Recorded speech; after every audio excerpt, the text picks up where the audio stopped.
One more question about the issue of the president. He's 80 years old, oldest man ever elected, would be 86 at the end of his second term.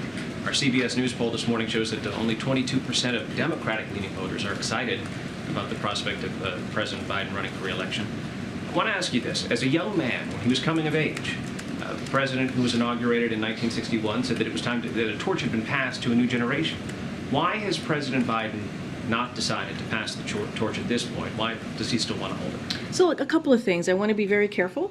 Again, this is the 2024, related to the 2024 re-election, so I want to be very careful on that piece. But what I can say more broadly is that, as it relates to your first part of the question, when it comes to age, it's the same thing that we heard in 2020. Right? We heard that over and over in 2020.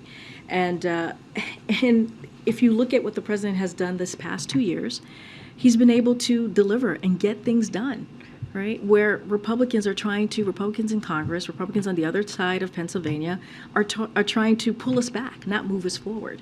And again, I talked about negotiating, Medicare being able to negotiate. I talked about the infrastructure legislation.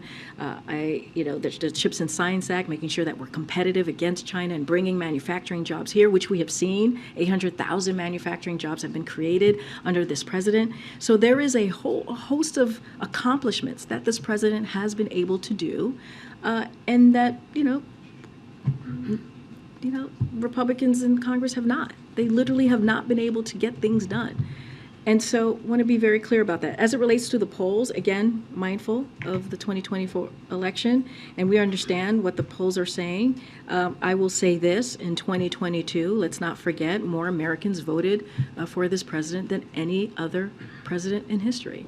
And let's not forget, in 2022, the midterms election, against all odds, right? Against everything that we were being told, that this president had one of the most successful midterm elections for a Democratic president in 60 years. And we were able to stop that red wave. That did not happen. And we were able to hold on to the Senate. And so that's what I lay out, and that's how I will deal with the question that you just asked me. Go ahead.